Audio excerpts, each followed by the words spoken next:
Assalamu alaikum dear students, hope you all are fine. Welcome in this 6th lecture of design and analysis of algorithm. आज के इस lecture में जैसा कि मैंने आपसे 4th लेक्चर में कहा था कि हम डिवाइड एंड कंक्योर की टेक्निक्स को भी फर्दर जो हमने 4 डिस्कस की थी उनको फर्दर डिटेल में भी डिस्कस करेंगे।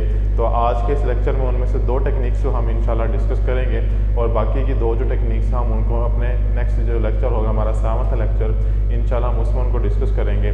तो फर्स्ट ऑफ ऑल देखते हैं जो हमारी फर्स्ट टेक्निक थी मैक्स एंड मिनिमम प्रॉब्लम, यानी कि maximum and minimum find out करने की जो हमारे पास प्रॉब्लम थी। हम आप लोगों ने जो है ऊप का सब्जेक्ट पढ़ा हुआ होगा, उसके अंदर maximum and minimum find out करने के प्रोग्राम्स भी बनाए होंगे। सो आज हम थोड़ा सा उसका पहले तो एल्गोरिदम देखते हैं, देन उसकी कॉम्प्लेक्सिटी को देखेंगे, उसको एनालाइज करेंगे, प्रॉब्लम एनालिसिस करेंगे और देन उसके बाद एक एग्जांपल के थ्रू उसको समझने की भी कोशिश करेंगे कि हम design and analysis of algorithm के सब्जेक्ट में उसको किस तरह से सॉल्व करते होते हैं, कि डिज़ाइन लेवल पर हम उसको किस तरह से सॉल्व कर सकते हैं। तो फर्स्ट ऑफ ऑल ये एक एल्गोरिदम है आपके सामने। एल्गोरिदम की अगर हम बात करें तो जनरल एल्गोरिदम हम क्या करते हैं, फर्स्ट ऑफ ऑल हमने फाइंड क्या करना है, maximum and minimum find out करने हैं। किस में से? अरे के एलिमेंट में से। ठीक है, ये लाइन हमें बता क्या रही है कि आपने फाइंड करने हैं क्या, मैक्सिमम एंड मिनिमम किस में से, एक अरे है उसके एलिमेंट्स में से आपने maximum and minimum find out करने हैं। देन हमने क्या किया कि अरे का जो इंडेक्स है उसकी जो वैल्यू है उसको मैक्सिमम कंसीडर कर लिया अरे के किसी इंडेक्स की वैल्यू को, और उसके बाद अगेन अरे के किसी इंडेक्स की वैल्यू को मिनिमम। हम एज्यूम कर लेते हैं कि फर्स्ट इंडेक्स जो है अरे का और उन दोनों के इनके फर्स्ट इंडेक्स को ही हमने मैक्सिमम भी कंसीडर कर दिया और मिनिमम भी कंसीडर कर लिया स्टार्टअप के लिए। उसके बाद देन हमने क्या किया, एक फॉर लूप का इस्तेमाल किया। फॉर लूप कर लें, डू कर लें, वाइल कर लें, इट्स अप टू यू। हम अभी इस केस में क्या कर रहे हैं, फॉर लूप का इस्तेमाल कर रहे हैं कि for i is equal to 2। अब हमने क्या किया, आई इज इक्वल टू 2 है और कब तक चलेगी ये लूप, n तक, इनके n means number of elements in an अरे, इसमें जितने भी एलिमेंट्स होंगे तो उस वक्त तक वो चलेगी। अगर तो हमने चलाना है, अभी सब चलाने की कमांड इनकी चला रहे हैं। डू वाइल में आप बेसिकली काम करते हैं डू और देन उसके बाद जो है ना वो वाइल कंडीशन लगाते होते हैं। फॉर देन जो है ना हम लोग इस्तेमाल करते होते हैं विजुअल बेसिक के अंदर।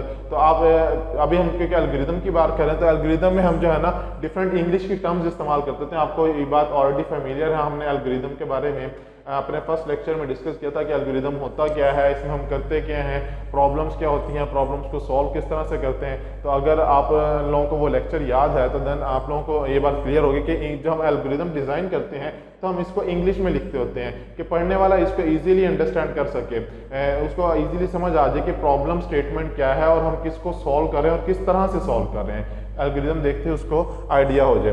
तो हमने क्या किया, अब इनके लूप को एग्जीक्यूट करना स्टार्ट किया और उसके अंदर हमने क्या किया, कंडीशन लगाई। लूप के अंदर ही हमने फर्स्ट ऑफ ऑल चेक किया कि फर्स्ट इंडेक्स की जो वैल्यू है वो ग्रेटर देन मैक्स है। मैक्स में भी हमने फर्स्ट इंडेक्स दिया हुआ है, तो अभी वो कहेगा नहीं होगा तो फिर देन क्या, ये वाली स्टेटमेंट एग्जीक्यूट नहीं होगी, मीन्स इफ के अंदर नहीं आएगा। उसके बाद सेकंड इफ है हमारे पास, फर्स्ट इंडेक्स की वैल्यू लेस देन मिनिमम है, मिनिमम पे भी फर्स्ट इंडेक्स है, तो फर्स्ट केस के लिए अभी वो यहाँ पे भी नहीं आएगा, तो मतलब रिटर्न भी अभी वो नहीं करवाएगा। उसके बाद वो इंक्रीमेंट करवाएगा, इंक्रीमेंट करवाने के बाद क्या होगा, सेकंड इंडेक्स के लिए चेक करेगा, सेकंड इंडेक्स पे आएगा, सेकंड इंडेक्स की वैल्यू को चेक करेगा कि ग्रेटर देन मैक्सिमम है। अगर तो वो ग्रेटर देन मैक्सिमम है सेकंड इंडेक्स की वैल्यू, मींस फर्स्ट इंडेक्स पे जो वैल्यू थी वो मैक्सिमम कंसीडर कर रहे थे ना, उससे बड़ी है, तो देन क्या करेगा, सेकंड इंडेक्स की वैल्यू को पास कर देगा किसको, मैक्सिमम को। और देन उसके बाद क्योंकि ये इफ इस्तेमाल कर रहे हैं हम, इफ एल्स इफ नहीं इस्तेमाल कर रहे, तो इफ की केस में ये होता है कि वो दोनों इफ को चेक करेगा हर सूरत, मिनिमम भी फाइंड करेगा, मैक्सिमम भी हर सूरत फाइंड करेगा। सो इफ उसके बाद हम सेकंड इंडेक्स की वैल्यू लेस देन मिनिमम है, अगर तो वो लेस देन मिनिमम है तो देन क्या करेगा, जो सेकंड इंडेक्स की वैल्यू आ रही है वो हम यहाँ पे इक्वल आना था, बाय मिस्टेकनली ये कॉलन लगा दिया, तो वो क्या करेगा, सेकंड इंडेक्स की वैल्यू किसको दे देगा, मिनिमम को साइन कर देगा। अप टू सोन इनके इस वक्त तक चलता रहेगा जब तक कि हमारे पास सारे के सारे एलिमेंट्स अरे के अंदर जितने भी एलिमेंट्स हैं वो चेक नहीं हो जाते, तब तक ये लूप चलती रहेगी। और जैसे इसी कंडीशन फॉल्स होगी तो देन क्या होगा, हमें फाइनली लूप से बाहर निकलेगा और रिटर्न क्या करवा देगा, मैक्सिमम एंड मिनिमम की वैल्यू। तो जिस भी इंडेक्स पे उसको मैक्सिमम वैल्यू फाइंड आउट हो जाएगी इस सिनेरियो के थ्रू और मिनिमम वैल्यू फाइंड आउट हो जाएगी, तो वो हमारे पास मैक्सिमम और मिनिमम के वेरिएबल्स में स्टोर हो चुकी होगी और एट द एंड हम क्या करवा देंगे, अगर इस फंक्शन के अंदर हम कॉल करवा रहे हैं तो हम रिटर्न करवा देंगे क्या, मैक्सिमम और मिनिमम। देन हम इसको प्रिंट भी करवा सकते हैं, वो डिपेंड करता है आप प्रोग्रामिंग किस तरह से कर रहे हैं इसकी, वो आपके प्रोग्राम पर डिपेंड करता है। लेकिन जनरली प्रॉब्लम हम किस तरह सॉल्व कर रहे हैं, होप सो आपको इस एल्गोरिथम के थ्रू क्लियर हो गया होगा। नेक्स्ट इसके दो मेथड होते हैं, एक होता है जनरल अप्रोच।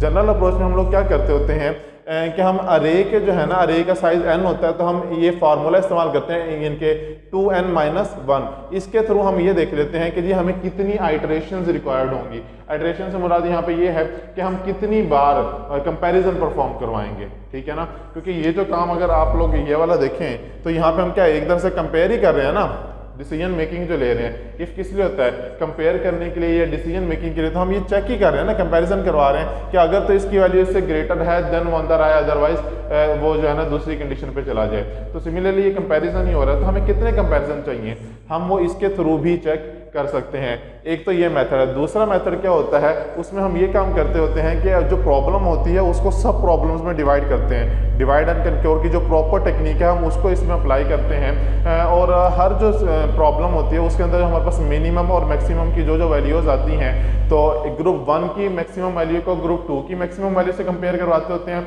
और ग्रुप 1 की मिनिमम वैल्यू को ग्रुप 2 की मिनिमम वैल्यू से कंपेयर करवाते होते हैं। और कंपेयर करवाने के बाद फाइनली जो है ना हमें पता चल जाता है कि हाँ जी कौन सी वैल्यू पूरी अरे में मिनिमम है और कौन सी मैक्सिमम है।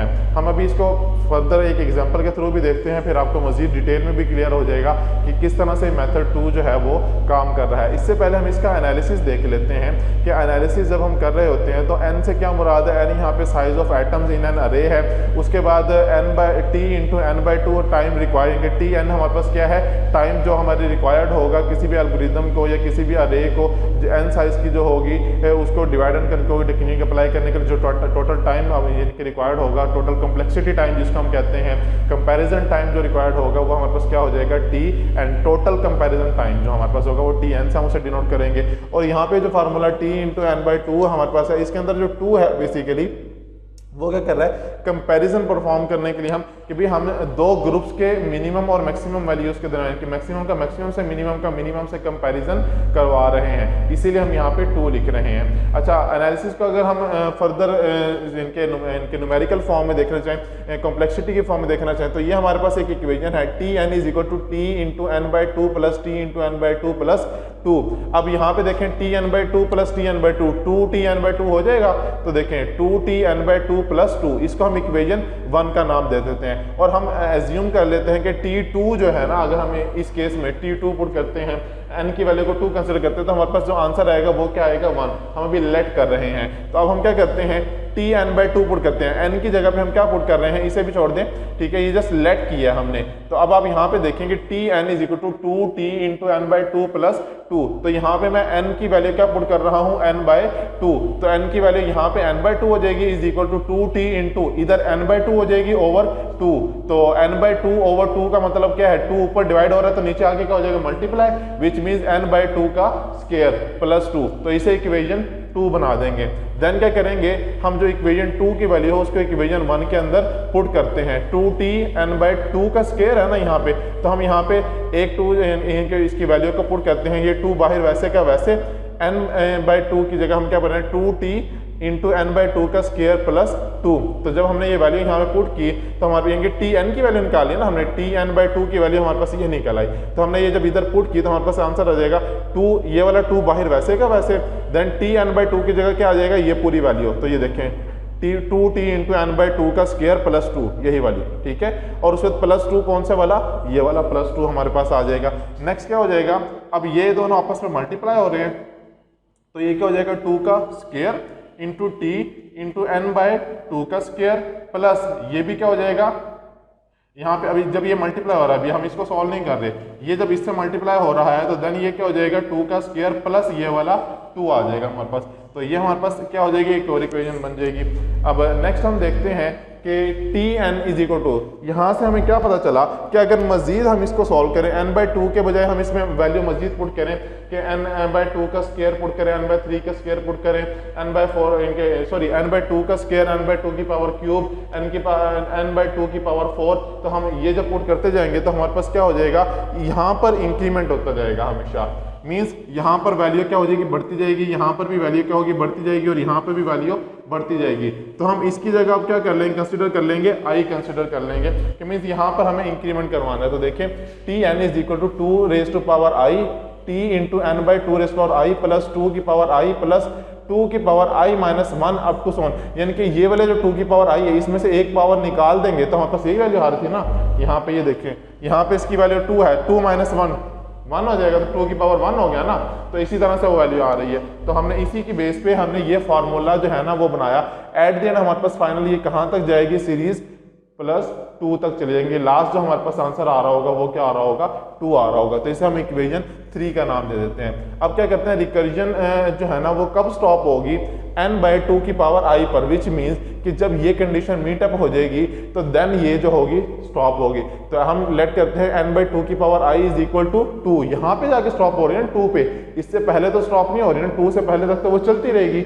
लेकिन इनके जो लूप होगी वो कब स्टॉप हो रही है, जब वो फाइनल कंडीशन मीट हो रही है। और इस केस में हमारे पास फाइनल कंडीशन क्या है, 2 है। तो हम क्या करेंगे, n/2 की power i is equal to 2, which means अगर मैं यहाँ से n की वैल्यू निकालूं तो हमारे पास क्या निकलेगी, 2⁻i + 1, कि ये वाला i यहाँ पे चला जाएगा, ठीक है ना। अगर मैं दोनों तरफ 2⁻i से मल्टीप्लाई करूँ, इस साइड पर भी और इस साइड पर भी, तो मल्टीप्लाई करने पे मेरे पास क्या आएगा, ये कैंसिल हो जाएगा 2⁻i, और यहाँ पे 2 × 2⁻i, which means base same होगी। अगर दो बेस सेम हो और आपस में मल्टीप्लाई हो रही है तो उनकी पावर्स आपस में क्या होता है, ऐड हो जाती है। ये मैथ का रूल है, होप सो आपको पता होगा। इस बारे में नहीं पता तो मैं बता देता हूँ कि अगर दो इनके वैल्यूज बेस सेम हो और वो आपस में मल्टीप्लाई हो रही हो तो उनकी पावर हमेशा क्या होती है, आपस में ऐड होती है। तो यहाँ पे हमारे पास 2 × 2⁻i हो जाएगा, जब हम दोनों तरफ 2⁻i से मल्टीप्लाई करेंगे तो हमारे पास n is equal to 2⁻i + 1 हो जाएगा, विच इज इक्वेशन 4 हमारी, ठीक है। उसके बाद हमने क्या करना है, इक्वेशन 4 को पुट करना है इक्वेशन 3 के अंदर।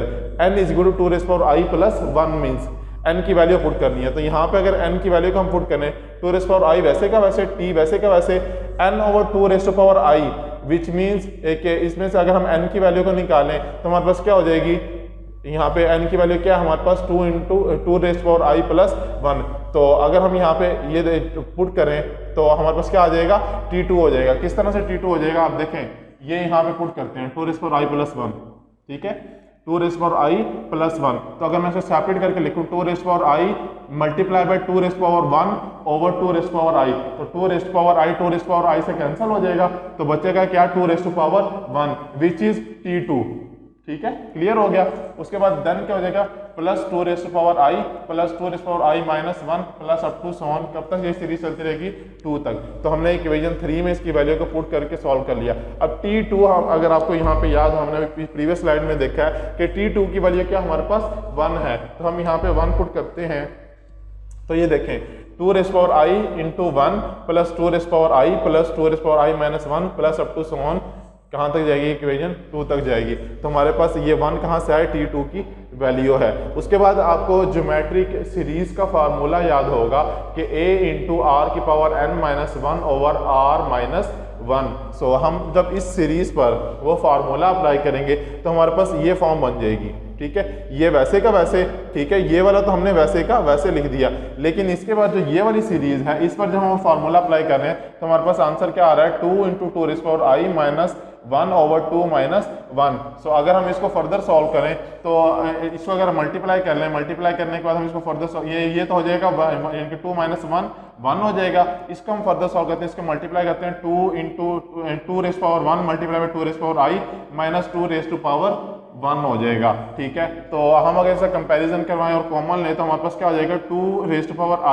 1 + 2⁻i - 2। तो हमारे पास यही आंसर आ जाएगा ना यहाँ पे, तो हमारे पास ये आंसर आ जाएगा। उसके बाद 2⁻i + 1 हमारे पास क्या है, n के इक्वल है ना, तो हमने क्या किया, यहाँ पे n लिख दिया इसकी जगह। हम अगर इसको फर्दर सॉल्व करें, ठीक है, 2 कॉमन लें यहाँ से, ठीक है, और क्योंकि बेस एक जैसी हैं और दोनों आपस में क्या हो रही हैं, सब्ट्रैक्ट हो रही हैं, तो हमारे पास क्या हो जाएगा, हम कॉमन लेंगे तो 2 हो जाएगा, ऊपर क्या हो जाएगा, i + 1 हो जाएगा।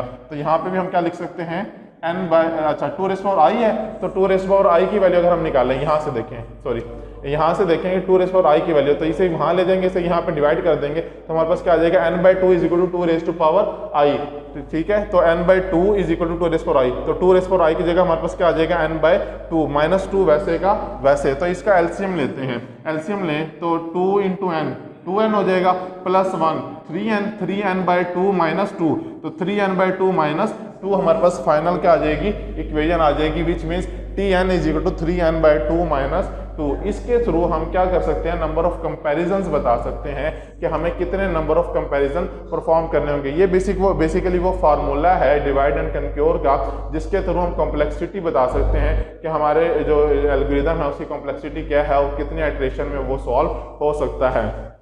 ये वही बात लिखी हुई है कि नंबर ऑफ कंपैरिजन जो है वो इस फार्मूले के थ्रू हम जो है ना वो कैलकुलेट करके बता सकते हैं, और इस एग्जांपल के थ्रू हम ये एनालाइज भी कर सकते हैं कि कितने जो नंबर ऑफ कंपैरिजन जो है ना वो हम रिड्यूस कर सकते हैं। अब ये नीचे एक एग्जांपल देख लेते हैं, इसके थ्रू हमें आइडिया हो जाएगा कि हम नंबर ऑफ कंपैरिजन इस फार्मूले के थ्रू कैसे रिड्यूस करते होते हैं। तो फर्स्ट ऑफ ऑल हम जो पहले हमने जनरल अप्रोच डिस्कस की 2n-2 वाली, हम उसको पहले देखें 2n-2।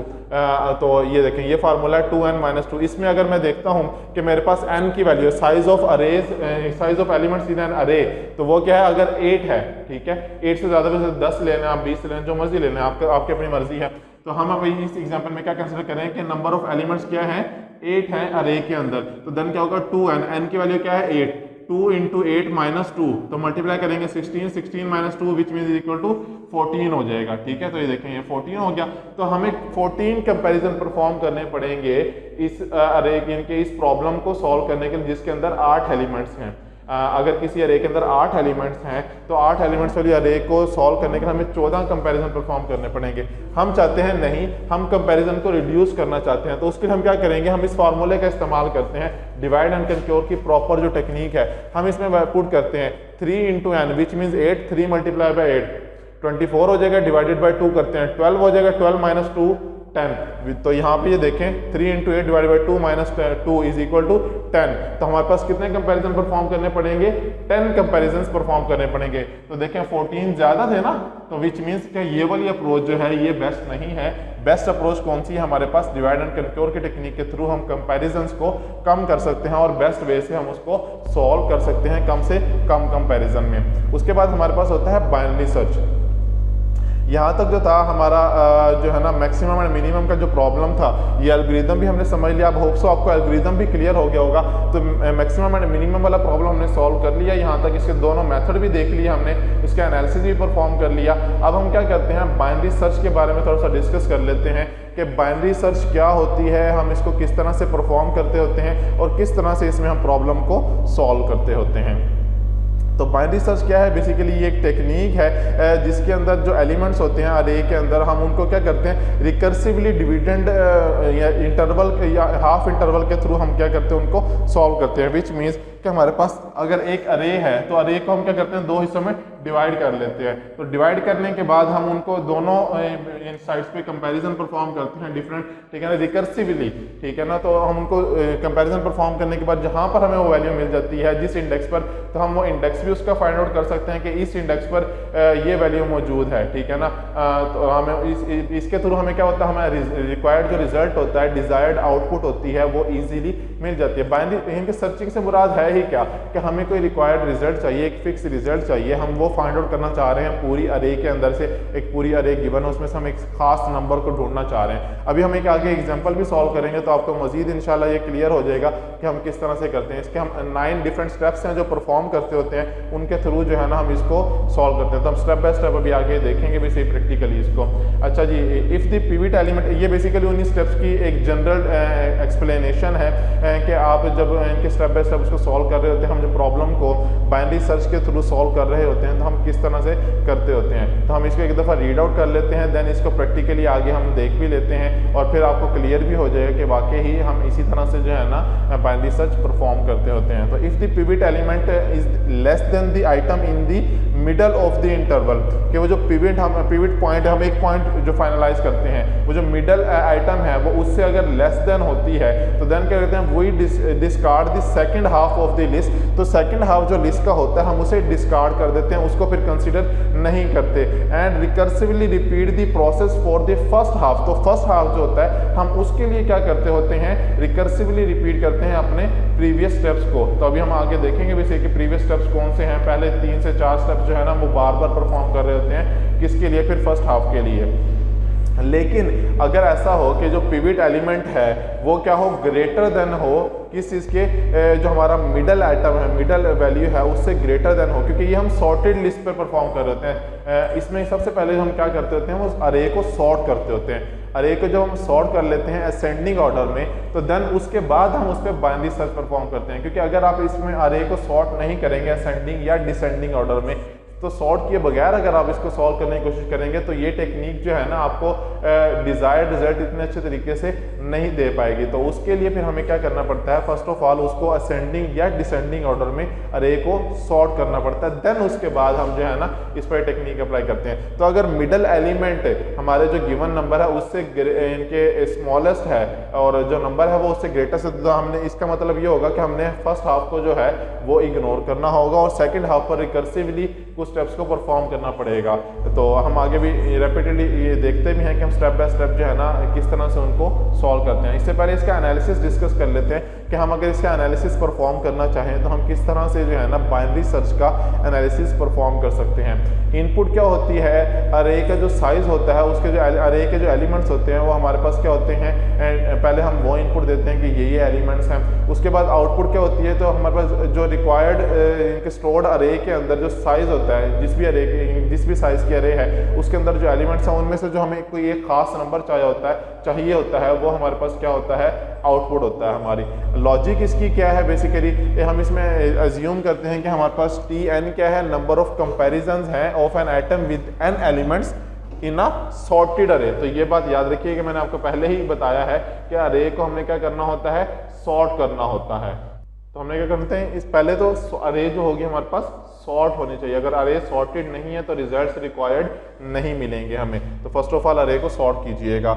इसके बाद क्या कहते हैं, हम बिगिनिंग पॉइंट एक सेट कर लेते हैं। बिगिनिंग कहाँ से करते हैं, फर्स्ट जो हमारे पास इंडेक्स पे वैल्यू होती है उससे, और हम कब तक आखिरी जो पॉइंट होता है हमारा क्या, एंड में जो n नंबर ऑफ एलिमेंट्स अगर है तो लास्ट जो होता है हमारा उस पॉइंट तक हम जो है ना उसको चेक करते होते हैं। इसका फार्मूला क्या है कि मिड पॉइंट किस तरह से फाइंड आउट करें, क्योंकि अरे सॉर्ट हो चुकी होगी, अरे पहले से आप सॉर्ट कर चुके होंगे। सॉर्ट करने के बाद जो नेक्स्ट स्टेप आपने परफॉर्म करना होगा वो क्या होगा, मिड पॉइंट फाइंड करने का। मिड पॉइंट कैसे फाइंड करते हैं कि फर्स्ट इंडेक्स का एलिमेंट प्लस लास्ट इंडेक्स का एलिमेंट डिवाइडेड बाय 2, और ये दोनों एलिमेंट्स क्या होने चाहिए, इंटीजर होने चाहिए, फ्लोट नहीं होने चाहिए। तो ये थोड़ा सा ख्याल रखिएगा कि अगर आप फ्लोट वैल्यूज पर काम कर रहे हैं तो हो सकता है कि बाइनरी सर्च जो है ना वो ज़्यादा एफिशिएंट रिजल्ट्स आपको प्रोवाइड ना कर पाए, क्योंकि फ्लोट वैल्यूज में थोड़ा सा प्रॉब्लम हो जाता है कि वो एग्जैक्ट जो है ना हमारे पास जो रिजल्ट्स होते हैं हमें वो पॉइंट्स की वजह से थोड़ा सा रिजल्ट्स में प्रॉब्लम हो जाती होती है। तो ये बेस्ट टेक्निक है इंटीजर वैल्यूज के लिए, जो अगर आपके पास अरे के अंदर जो है ना इंटीजर वैल्यूज गिवन है तो देन ये बहुत बेस्ट टेक्निक है। तो बिगिनिंग पॉइंट जो है इनके फर्स्ट इंडेक्स की वैल्यू प्लस लास्ट इंडेक्स की वैल्यू डिवाइडेड बाय 2, इससे आपको क्या मिलेगा, मिड पॉइंट का जो वैल्यू होगी वो मिल जाएगी, मिड पॉइंट कौन सा हमारे पास बनता है, और देन फिर हम उसका कंपैरिजन परफॉर्म करवाएंगे। केसेस थोड़े से डिस्कस कर लेते हैं हम, दो डिफरेंट केसेस हैं। फर्स्ट केस में हम क्या करते होते हैं कि item is equal to a mid, कि अरे के मिड की जो वैल्यू है हम उसको आइटम का नाम दे देते हैं। देन उसके बाद क्या करते होते हैं, location is equal to mid, तो मिड की लोकेशन, इनके लोकेशन का वेरिएबल है उसके अंदर क्या करते होते हैं, मिड हम जो है ना मिड की वैल्यू वहां पे पास कर देते हैं। देन क्या करते हैं, ये हमारे पास एक बेस्ट केस है कब, जब Tn इज इक्वल टू 1 होगा, ये total number of elements is equal to 1 होंगे, लेकिन item does not equal to A का मिड पॉइंट कब, जब हम स्प्लिट कर देते हैं अरे को दो इक्वल पार्ट्स में, which means n divided by 2, total number of elements in an अरे डिवाइडेड बाय 2। जब हम ये काम कर लेते हैं तब हम ऐसा नहीं करते कि items is equal to mid, इनके अरे के मिड हम डायरेक्टली डिफाइन नहीं करते होते। तो उस केस में फिर हम क्या करते हैं, वो जो मैंने भी आपको पीछे फार्मूला बताया, हम वो फार्मूला इंप्लीमेंट करते होते हैं, और उसके बाद फिर हम जो है ना हाफ सॉर्टेड अरे के अंदर से कंपैरिजन परफॉर्म करवाकर अपनी रिक्वायर्ड वैल्यू को सर्च करने की कोशिश करते होते हैं। जनरली अगर हम इसको देखें कि जनरली ये किस तरह से काम करते हैं कि कॉम्प्लेक्सिटी को अगर कैलकुलेट करना चाहें तो फर्स्ट ऑफ ऑल ऊपर देखें कि Tn is equal to T into n by 2 plus 1, equation 1 है हमारे पास। उसके बाद हमने क्या किया है, n बाई 2 वैल्यू पुट किया, n की जगह n बाई 2 पुट करें तो हमारे पास देखें n की इधर n की जगह अगर मैं n बाई 2 पुट कर रहा हूं तो n by 2 divided by 2, which means 2 पर डिवाइड हो रहा है तो नीचे आके मल्टीप्लाई हो जाएगा, तो n बाई 2 का स्क्वायर हो जाएगा प्लस 1, ठीक है, putting n by 2 in equation 1। तो हमारे पास Tn बाई 2 की वैल्यू क्या आ जाएगी, ये आ जाएगी। उसके बाद हमने क्या करना है, T N is equal to, अगर हम इसी इक्वेशन के अंदर n/2 की वैल्यू पुट करें, ये n/2 की वैल्यू है ना इक्वेशन 1 के अंदर, अगर पुट करें तो हमारे पास क्या आ जाएगा, t इंटू n/2 का स्क्वायर प्लस 1 कौन सा इक्वेशन 1 का। सो हमारे पास क्या बन जाएगी, ये इक्वेशन 2 बन जाएगी, 1 + 1 2 हो जाएगा, ठीक है। उसके बाद अगर मैं यहाँ पे अगेन वैल्यू पुट करूँ कि जी n/2 का स्क्वायर पुट करूँ तो क्या हो जाएगा, इधर n/2 का स्क्वायर हो जाएगा, n/2 का स्क्वायर का मतलब है 2 का स्क्वायर नीचे आएगा, ठीक है। तो ये क्या हो जाएगा, n/2 की पावर 3 हो जाएगी +1, ठीक है। अब टू सोन ये हमारे पास क्या होगा, सीरीज चलती रहेगी। तो n/2 की जगह वैल्यू पुट कर रहा था ना मैं, ठीक है ना, तो n/2 की जगह जब वैल्यू पुट कर रहा हूँगा तो ये मेरे पास t n/2 के लिए वैल्यू क्या हो जाएगी, यहाँ पे अगर मैं n/2 पुट करूँ तो मेरे पास क्या हो जाएगी, n/2 की पावर 3 + 1 अप टू सोन, ये क्या हो जाएगा, इंक्रीमेंट होता रहेगा। देखिए अगर इन केस अगर हम यहाँ पे n/2 का स्क्वायर नहीं पुट करते, हम देखें इस इक्वेशन में ये जो हमारे पास इक्वेशन बनी है, हम यहाँ पे पुट करते हैं n की जगह वैल्यू क्या, n/2, कि हमने इसको बनाना है। अच्छा एक चीज़ का थोड़ा सा ख्याल रखिएगा, बच्चे अक्सर यहाँ पर ना एक मिस्टेक कर जाते होते हैं कि जब वो वैल्यूज डिफाइन कर रहे होते हैं तो वो इक्वेशन 1 को ही बार बार जो है ना वो सॉल्व कर रहे होते हैं कि इक्वेशन 1 के अंदर ही n/2 पुट कर देते हैं, n/2 का स्क्वायर पुट कर देते हैं। n/2 तो हमने इक्वेशन 1 में पुट करना है, लेकिन उसके बाद जो n/2 के साथ हमने इक्वेशन बनाई है, सेकंड जो हमारे पास इक्वेशन बनी है उसके अंदर हमने फर्दर अपना दोबारा n/2 पुट करना है, मीन्स हाफ एंगल उसके अंदर पुट करना है। प्रीवियस को हमने n/2 का स्क्वायर नहीं करना। अगर आप उसको भी करेंगे तो ऐसा प्रॉब्लम नहीं होगी। लाइक अगर मैं इधर बात करूँ तो बच्चे पता क्या मिस्टेक करते हैं, बच्चे ये कर देते हैं कि लाइक अब ये इक्वेशन बन गया ना तो इधर n/2 का स्क्वायर पुट कर देते हैं। अगर आप इधर n/2 का स्क्वायर पुट करेंगे तो ये तो हो जाएगा n/2 की पावर 4, इनके n/2 के स्क्वायर के लिए वैल्यू आ जाएगी n/2 की पावर 4 प्लस आपके पास यहाँ पे 2 आ जाएगा। तो ऐसा तो नहीं है, तो फिर गलत रिजल्ट आ जाएंगे। तो आपने एक चीज़ का ख्याल रखना है कि या तो आपने जो सेकंड इक्वेशन बनाई है उसके अंदर हाफ एंगल मजीद ऐड करें, या फिर आपकी जो फर्स्ट इक्वेशन है उसके अंदर n/2 का स्क्वायर ऐड करें, और फिर अगर n/3 के लिए सॉल्व इनका n/2 की पावर क्यूब के लिए सॉल्व कर रहे हैं तो देन उसके अंदर पुट करें फर्स्ट इक्वेशन के अंदर। इसके अंदर आप लोगों ने पुट नहीं करना। अगर आप इसके अंदर पुट करेंगे तो रिजल्ट आपके पास गलत आएंगे। तो थोड़ा सा बस जो है ना ये इस चीज़ का ख्याल रखिएगा।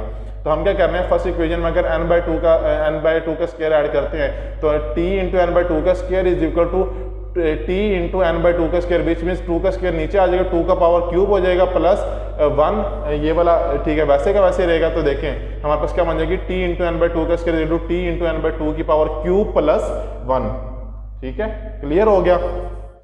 अगर आप इसमें पुट करना चाहते हैं n/2 तो इसमें पुट कर दें, अगर आप n/2 का स्क्वायर पुट करना चाहते हैं तो फर्स्ट में पुट कर दें, आपकी अपनी चॉइस, आप दोनों वे से सॉल्व कर सकते हैं, इट्स अप टू यू, ठीक है। और उसके बाद हम क्या करेंगे, हमारे पास tn ये जो इक्वेशन हमारे पास है, हम इसको अगर देखें तो इसके अंदर tn/2 की वैल्यू पुट करें, 2 के स्क्वायर की वैल्यू पुट करें, tn is equal to t into n/2 की पावर क्यूब हो जाएगी ना। अब ये देखें ये आ जाएगी +1 + 2, ठीक है, तो ये 3 हो जाएगा। अब टू सोन ये हम अगर डिफरेंट इक्वेशन के लिए सॉल्व करते जाएं, अब मैं अगर इस इनके फर्स्ट इक्वेशन के अंदर n/2 की पावर क्यूब ऐड करता हूँ, n/2 की पावर 4, n/2 की पावर 5 ऐड करता हूँ, तो अब टू सोन ये चलता रहेगा। तो मेरे पास फाइनली जो सीरीज बनेगी वो क्या बनेगी, tn is equal to tn/2 की पावर i, विच मीन्स कि यहाँ पर देखें यहाँ पे इंक्रीमेंट हो रहा है ना और यहाँ पे इंक्रीमेंट हो रहा है, तो यहाँ पे मैं इसको नाम दे देता हूँ i, तो t इंटू n/2 की पावर i प्लस i। तो अब तो समझ ये इस तरह से चलती रहेगी। अब हम इसका जो है ना स्टॉपिंग कंडीशन देख लेते हैं कि स्टॉपिंग कंडीशन क्या है। तो स्टॉपिंग कंडीशन इसकी ये होती है कि हम जो कंपैरिजन परफॉर्म, तो अगर तो एलिमेंट ही 1 है, t1 इज इक्वल टू 1 है, तो आइटम भी 1 है, तो कंपैरिजन भी हमें एक ही परफॉर्म करना पड़ेगा। सो कंपैरिजन भी हमारे पास क्या होंगे, अगर आइटम 1 है तो कंपैरिजन भी हमारे पास 1 ही होगा। अच्छा थोड़ा सा हम देखते हैं कि स्टॉपिंग कंडीशन किस तरह से हम परफॉर्म करते होते हैं। हमारे पास प्रीवियस में क्या था, इनकी ये देखें अगर आप इक्वेशन, तो यहाँ पे देखें n/2 की पावर i हमारे पास आया है, इज इक्वल टू i, अगर हम देख लेते हैं n/2 की power i is equal to 1 consider करते हैं। अगर हम क्या n/2 की power i is equal to 1 है तो हमारे इसका मतलब क्या, n/2 की power i is the last term of the equation and it will be equal to 1। तो साफ सी बात है ना कि इसका मतलब ही क्या है, आई का मतलब क्या है यहाँ पे कि हमारे पास ये लास्ट टर्म होने जा रही है, तो हम अगर लास्ट टर्म होगी तो ऑब्वियसली बात हम उसको क्या कर लेते हैं, हम कंसिडर कर लेते हैं कि लास्ट टर्म है तो हमारी लास्ट आइटरेशन है which means is equal to ये 1 हम भी कंसिडर कर रहे हैं। तो n ओवर 2 की power i is equal to 1 हो जाएगा which is equal to 1 due to the last term. तो हम यहाँ से अगर n की वैल्यू को कैलकुलेट करें तो इधर ये डिवाइड हो रहा है, उधर जाके क्या हो जाएगा, मल्टीप्लाई हो जाएगा। तो n is equal to 2 raise to power i हमारे पास निकल आएगा। अब हम क्या करते हैं, दोनों तरफ log लेते हैं, तो log n is equal to log 2 raise to power i, ठीक है, log 2 raise to power i। तो log 2 raise to power i का मतलब आपको याद होगा log a n is equal to log, ठीक है ना, n ओवर 2 log n की पावर 2 log n की पावर i माइनस 1, यानी कि 2 माइनस 1 जो भी वैल्यू होती है हम उसमें से मान करते हैं। तो ये log की प्रॉपर्टीज हैं, आपको ये याद होंगी। तो हम उस प्रॉपर्टी को अगर यहाँ पर इंप्लीमेंट करें तो हमारे पास देखें ये पहले आ जाएगी n log n वाली प्रॉपर्टी, अगर आपको याद हो n log m, अगर आप लोगों ने पहले पढ़ी हुई हो तो n log m is equal to log m over log n, ठीक है। तो वही वाली प्रॉपर्टी अगर हम अप्लाई करें तो ये देखें हमारे पास क्या है, log 2i इनके log n m, ठीक है, तो ये इक्वल टू होता है, क्या हो जाएगा, m पहले आ जाएगा, m log n हो जाएगा। तो देखिए ये हमारे पास प्रॉपर्टी हमने अप्लाई की कि पावर पहले इनटू log जो वैल्यू है बेस है वो, और उसमें पावर में से एक कमी, तो हमारे पास i log 2 हो जाएगा, log n के इक्वल हो जाएगा। अब हम यहाँ से दोनों तरफ log 2 से डिवाइड करते हैं, डिवाइड करेंगे तो हमारे पास आंसर आ जाएगा log n by log 2 is equal to 1। तो अगर हम यहाँ से देखें तो ये हमारे पास किस चीज़ का फॉर्मूला है, log 2n का फॉर्मूला है ना, जो मैं बता रहा था कि log, अगर हम इसे कंसिडर करें log a log b, तो ये हमारे पास फार्मूला इक्वल टू होता है log b a के, ठीक है। तो log b a is equal to log a over log b। तो हमारे पास यही देखें बन गया, तो ये इक्वल टू किसके हो जाएगा हमारे पास, क्योंकि यहाँ पे आई था तो हम अभी कंसिडर करें कि ये इक्वल टू 1 है, लेकिन है नहीं, हमने यहाँ पे जस्ट डिवाइड किया, यहाँ पे बाय मिस्टेकली i 1 लिखा गया, सॉरी यहाँ पे i आना था। तो ये इक्वल टू किसके हो जाएगा हमारे पास, log 2n is equal to i। अब हम इसको क्या करते हैं, कॉम्प्लेक्सिटी के फॉर्म में अंडरस्टैंड करने की कोशिश करते हैं। इक्वेशन 4 हमारे पास जो ये है, ये इक्वेशन 5 है ये हमारे पास।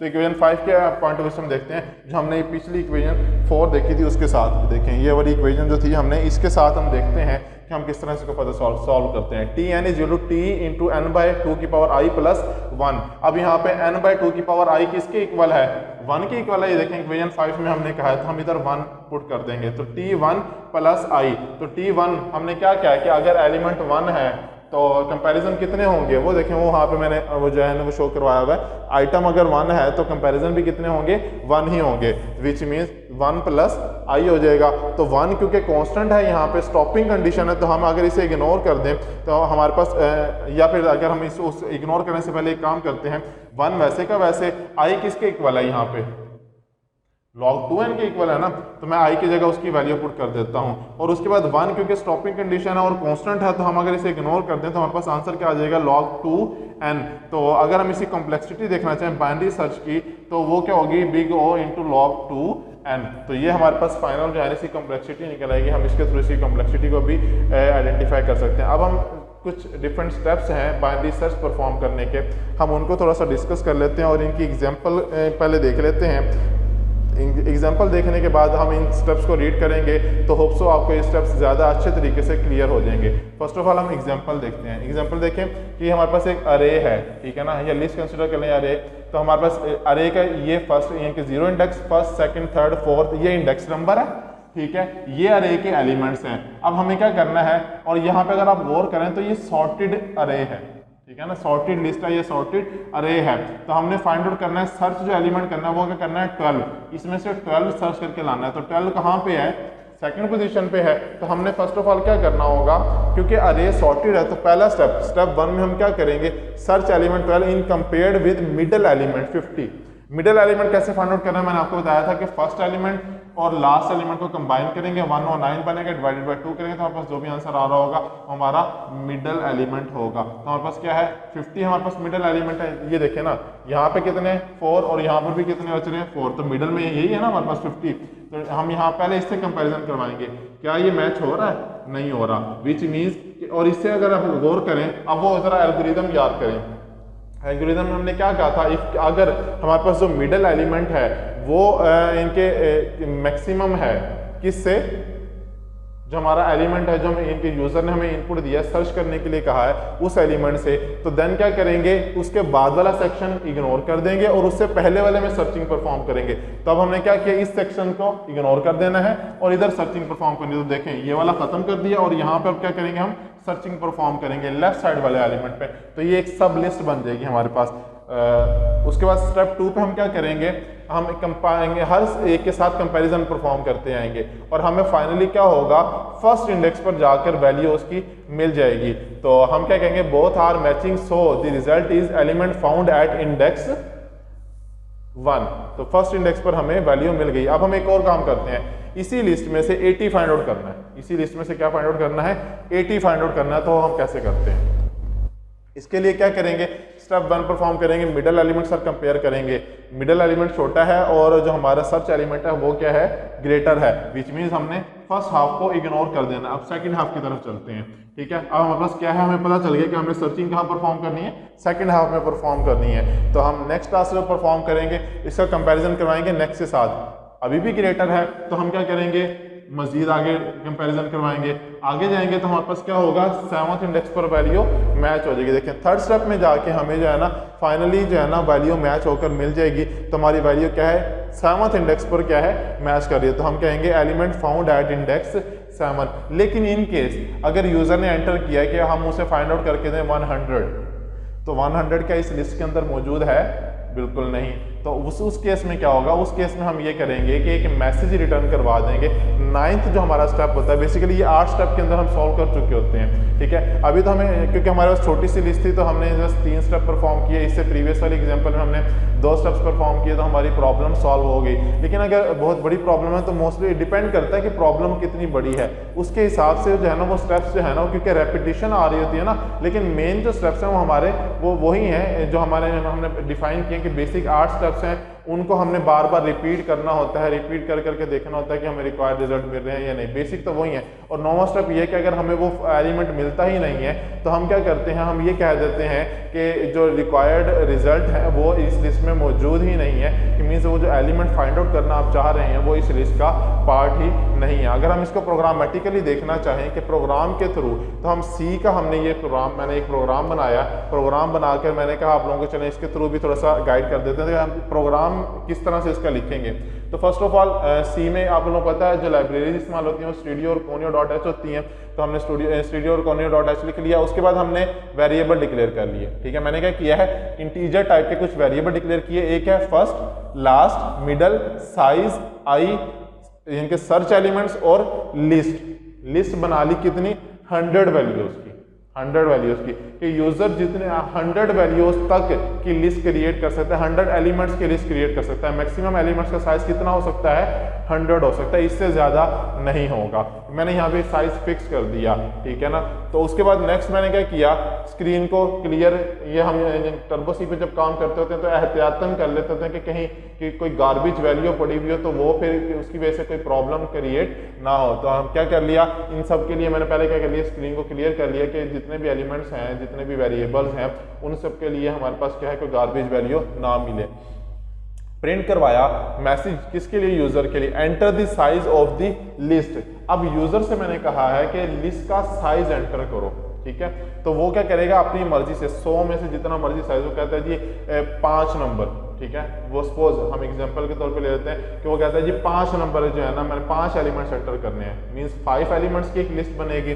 तो मीन्स यहाँ पे इनपुट ली और इनपुट लेके मैंने क्या किया, हम जो हमारे पास लिस्ट है उसमें मैंने क्या करवा दिया, उसका साइज कितना डिफाइन करवा दिया। साइज देखें, ये साइज का जो मैंने वेरिएबल डिक्लेयर किया था इसके अंदर मैंने क्या किया, स्टोर करवा दिया क्या, 5। यूजर ने सपोज एंटर किया 5। हम इसके आउटपुट में भी देखते हैं। तो उसके बाद सेकंड मैंने यहाँ पे जब ऐसे आया तो उसके बाद क्या किया, प्रोग्राम में मैसेज प्रिंट करवा दिया, एंटर %d। %d का मतलब क्या, इंटीजर वैल्यू, ठीक है। ये हम इंटीजर के लिए इस्तेमाल करते हैं सी के अंदर। तो integer value in ascending order, ascending order के मैंने ये भी मैसेज प्रिंट करवा दिया कि अब आप क्या करें, असेंडिंग ऑर्डर में इंटीजर वैल्यूज को एंटर करना स्टार्ट करें। और वो क्या है, उसका साइज भी मैंने बता दिया कि जी इस साइज की मीन्स 5 जो है ना वो लिस्ट का साइज है और 5 ही आपने एलिमेंट्स एंटर करने, 5 से ज़्यादा एलिमेंट्स आप एंटर नहीं करेंगे। उसके बाद देन क्या किया, लूप चलाई और जो इनपुट मैंने यूजर से ली वो लूप के अंदर ली और लूप के अंदर जो मैंने कंडीशन लगाई वो मैंने उस साइज की लगाई जो लिस्ट का साइज था, उससे ज़्यादा बड़े इनके एलिमेंट्स वो नहीं एंटर कर। उसके बाद जैसे लिस्ट का साइज मीटअप होगा उसके बाद वो वैल्यूज को एंटर नहीं कर पाएगा। तो हमने क्या किया, यहाँ पे क्या किया, इनपुट करवाई, फर्स्ट इंडेक्स की वैल्यू इनके पहली दफा लूप चलेगी, 0 इंडेक्स पे वैल्यू स्टोर करेगी, देन चलेगी तो फर्स्ट इंडेक्स पे, सेकंड इंडेक्स पे, थर्ड पे, फोर्थ पे एंड फिफ्थ है। अच्छा क्योंकि साइज 5 है तो वो फोर्थ इंडेक्स तक जाएगी, फिफ्थ इंडेक्स तक नहीं जाएगी। तो हम क्या करेंगे, उसके बाद मैंने मैसेज प्रिंट करवा दिया, enter value to be search. अब मैंने यूजर को कहा है कि अब आपने जो वैल्यू सर्च करनी है अब आप वो एंटर करें, सर्च एलिमेंट के अंदर उसको मैंने देन स्टोर करवा दिया। अब फर्स्ट जो मैंने इनके फर्स्ट इंडेक्स को मैंने 0 दे दिया कि फर्स्ट जो वैल्यू है वो 0 है और लास्ट क्या है, साइज जो उसका था 5 था, 5 - 1 4 मीन्स हमारी जो लूप अब चलेगी वो कहाँ से चलेगी, 0 to 4 चलेगी। तो उसके बाद हमने क्या किया, वाइल लूप चलाई। वाइल लूप में first mean 0 less than equal to 4, condition true है, अंदर आएगा, चेक करेगा कि लिस्ट के अंदर मिडल वैल्यू जो है वो मिडल वैल्यू क्या सर्च एलिमेंट से लेस है। अगर तो वो जो मिडल वैल्यू है वो सर्च एलिमेंट से लेस है तो क्या करे, फर्स्ट के अंदर मिडल में 1 का इंक्रीमेंट कर दे कि मिडल वैल्यू जो उसके अंदर इंक्रीमेंट कर दे 1 का और वो किसके अंदर स्टोर करवा दे, फर्स्ट के अंदर, ठीक है। और उसके बाद एल्स इफ इनके अगर ऐसा नहीं है तो फिर क्या करे, लिस्ट के अगर ये कंडीशन ही फॉल्स हो जाती है तो देन क्या करेगा, लिस्ट के मिडल एलिमेंट को कंपेयर करवाएगा लिस्ट इनके सर्च एलिमेंट से। अगर तो वो इसके इक्वल है तो फिर क्या कर दे, वो उसका इंडेक्स प्रिंट करवा दे कि इस इंडेक्स पर जो है ना वो वैल्यू मौजूद है और उसके बाद प्रोग्राम को ब्रेक कर दे। लेकिन अगर ऐसा भी नहीं है, दोनों कंडीशन फॉल्स हो रही है तो फिर क्या करेंगे कि लास्ट में से इनके मिडल वैल्यू में से -1 करेंगे और उसको स्टोर करवा देंगे किसके अंदर, लास्ट के अंदर। और फिर मिडल वैल्यू को हम इक्वल कर देंगे किसके, first plus last element divided by 2, जो फार्मूला अभी हमने डिस्कस किया था उसके तहत हम जो है ना मिडल वैल्यू असाइन कर देंगे। उसके बाद जैसे ही हम इस लूप से बाहर निकलेंगे तो देन चेक करते हैं कि first element greater than last element है। अगर तो first element greater than last element है तो हम क्या मैसेज प्रिंट करवा देंगे, एलिमेंट जो है वो नहीं मिला हमें, उसकी किसी भी इंडेक्स पर वैसा एलिमेंट कोई मौजूद नहीं है। तो ये था पूरा एक प्रोग्राम जिसके थ्रू हम जो क्या कर सकते हैं, बाइनरी सर्चिंग परफॉर्म कर सकते हैं। तो ये इसकी फाइनल आउटपुट है। आउटपुट देख रहे हैं कि लिस्ट का साइज का एंटर किया 5, उसके बाद इंटीजर कौन से थे 1 3 5 7 9 और जो सर्च इंडेक्स था, सर्च वैल्यू थी, sorry search index value, search value जो थी वो क्या थी 3, जो कि फर्स्ट इंडेक्स पर मौजूद है। तो जैसे ही हमने 3 एंटर किया, 3 एंटर करने के बाद उसने फौरन मुझे क्या किया, बता दिया कि इंडेक्स 1 पर क्या मौजूद है, 3, 0 1 2 3 और 4, टोटल 4 इंडेक्स थे तो फर्स्ट इंडेक्स पर उसको वैल्यू मिल गई। सो आज के लिए इतना ही था। होप सो आपको आज का लेक्चर अच्छा लगा होगा और आप लोगों ने खूब एंजॉय भी किया होगा, इसको समझा भी होगा। इंशाल्लाह अपने नेक्स्ट लेक्चर में बाकी की 2 टेक्निक्स के साथ मिलेंगे। तब तक अपना ख्याल रखिएगा। अल्लाह हाफिज़।